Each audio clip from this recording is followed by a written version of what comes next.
성도님들, 오늘 본문 후반부에는 르비딤에서 일어난 또 하나의 사건이 등장하죠.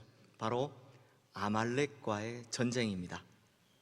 성도님들, 아말렉이 누구냐 하면 일찍이 장자의 축복을 빼앗긴 일 때문에 야곱의 후손이라면 무조건 증오하던 바로 에서의 후손들입니다. 그렇다면 하나님께서는 왜 출애굽기 17장에 르비딤에서의 두 사건, 그것도 전혀 성격이 다른, 하나는 반석이 깨어지며 물이 터지는 사건과 이 아말렉과의 전쟁을 동시에 기록을 해두신 걸까요?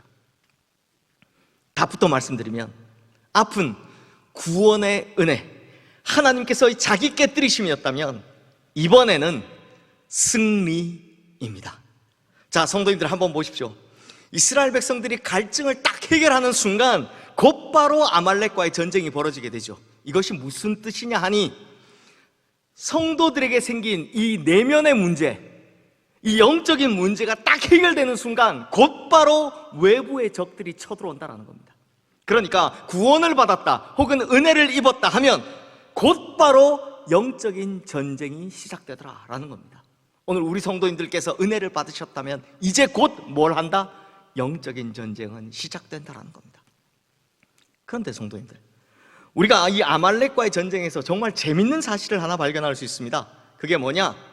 모세가 손을 들면 이스라엘이 이기고, 모세가 손을 내리면 이스라엘이 지더라라는 겁니다.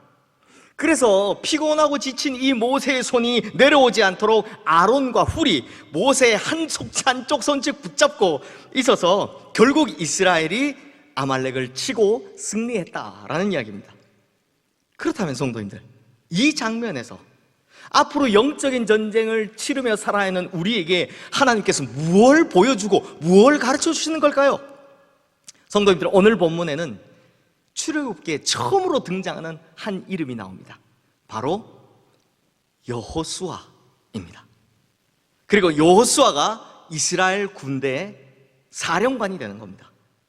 근데 성도님들, 이거 생각해 보면 좀 이거 이상하지 않습니까? 모세가 있는데 지금 여호수아가 전쟁에 나갔다? 그러면 모세는 뭔가 사령관으로 좀 부족하고 좀 싸움을 잘 못해서 기도하고 있고, 여호수아는 막 사령관을 맡기기에 군사적 지식이 막 뛰어나고 탁월해서 그래서 전쟁에 나갔다? 아닙니다. 오히려 그 반대입니다. 모세는 40년을 애굽의 왕자로 살았습니다. 당시 애굽의 왕자라는 건요, 세계 최강 군대 장수였다는 말입니다. 그러니 전술이나 군사적 지식에선 여호수아가, 노예 출신 여호수아가 모세 적수가 되지를 못합니다. 게다가요, 모세는요, 이런 적에 한 40세 때 사람을 치자마자 그 사람이 죽어버릴 정도로 힘이 장사인 사람입니다. 그럼 모세가 지금 나이가 많아서 80세쯤 되니까 그래서 양보한 걸까요? 그것도 아닙니다. 신명기 34장 7절 말씀에 보면 모세가 죽을 때 나이 120세였으나 그의 눈이 흐리지 아니하였고 기력이 쇠하지 아니하였더라 라고 기록하고 있습니다. 그러면 오늘 본문에 나오는 80세의 모세는 아파가지고 헬렐레 와 이러고 있다가 죽기 직전 120세 모세는 갑자기 막 와 나 힘난다 뭐 이럴 리는 없잖아요. 그러니 80세 모세가 오히려 더 강건했다라는 겁니다. 그렇다면 왜 노예 출신에 전투 경험도 없고 게다가 처음 등장하는 이 젊은이 여호수아가 전쟁으로 나가고 오히려 진짜 잘할 것 같은 모세는 기도만 하고 있는 걸까요? 성도님들, 이게 아주 중요합니다. 여기에는 하나님께서 지금 우리에게 보여주시는 아주 특별한 예표가 하나 있기 때문입니다. 자, 한번 잘 들어보십시오. 자, 성도님들, 성경에는 이름의 뜻이 같은 사람이 몇 명 있습니다. 이 사람들은 아주 중요한 모형이 되어주는데요, 그 중에서 대표적으로 여호수아와 호세아가 같은 이름입니다. 여호수아의 이름 뜻은 여호와의 구원이고요, 호세아의 이름 뜻은 하나님의 구원이라는 뜻입니다. 즉, 이 두 이름에는 구원이라는 공통적인 뜻을 가지고 있습니다.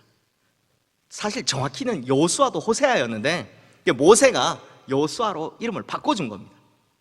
그런데 이 두 사람과 똑같은 이름의 뜻을 가진 한 분이 신약에도 등장합니다. 그게 누구냐? 자기 백성을 죄에서 구원할 자라는 뜻을 가진 바로 예수님이십니다. 성도님들, 이것이 바로 하나님께서 우리에게 보여주시고자 하는 상징이요, 예표인데요. 무슨 말이냐? 이름 뜻 그대로 우리의 구원자 되신 예수님께서 우리의 대장 되셔서, 우리 찬송할 때 얼마나 많이 했습니까? 우리 대장 되신 예수님께서 이 영적 전쟁에서 앞서 나가 직접 싸우시겠다는 겁니다. 이렇게 되면 누가 감히 우리 주님 예수 그리스도를 이길 수 있겠습니까? 우리의 구원 되신 예수 그리스도께서 이 영적 전쟁 가운데 대장이 되셔서 앞서 나가 싸우는데 그분은 반드시 이길 거니까 우리가 걱정하거나 염려할 게 없습니다. 그러면 우리는 뭐 하면 됩니까? 그냥 가만히 있으면 됩니까? 아니죠. 누가 우리의 모델입니까? 모세요. 모세처럼 기도해야 하는 겁니다. 그 손이 내려오지 않게, 즉 우리 이번 특별 새벽기도의 주제가 있죠. 쉬지 않고 끝까지 지속적으로 최선을 다해 기도하면 되는 겁니다. 그러면 이기는 겁니다. 성도님들, 결국 이 전쟁에서 누가 이겼습니까? 이스라엘이 이겼습니다. 그리고 모세가 앉았던 그 자리에다 여호와 하나님께 제단을 쌓고 그 단의 이름을 여호와 니시라고 불렀습니다. 즉 이 전쟁은 하나님께서 이기게 하신 것이다 라면서 하나님께서 이루신 그 승리의 깃발을 거기다 세운 겁니다. 그러므로 성도님들, 이 고난주간의 마지막 이 성금요일에 주의 종이 우리 성도님들을 축복하려 합니다. 우리 성도님들의 기도의 자리자리마다 여호와 니시의 깃발이 세워지기를 주님의 이름으로 축복합니다. 성도님들, 아폴로 11호로 타고 간 달에 간 그 닐 암스트롱이 뭐 했습니까? 이거 자기가 정복한 땅이라고 해서 거기에 성적이 다 꽂지 않았습니까?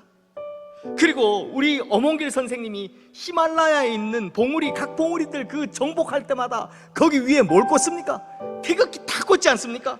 마찬가지로 우리 성도님들의 인생 중에 저 아말렉과 같은 악한 무리들과 싸울 때마다, 이 영적 전쟁할 때마다 예수 그리스도의 이름으로 승리하며 기도로 정복하여 우리 성도님들의 삶의 자리자리마다 여호와 니시, 예수 그리스도의 승리의 깃발이 나부끼게 되기를 주님의 이름으로 축원합니다.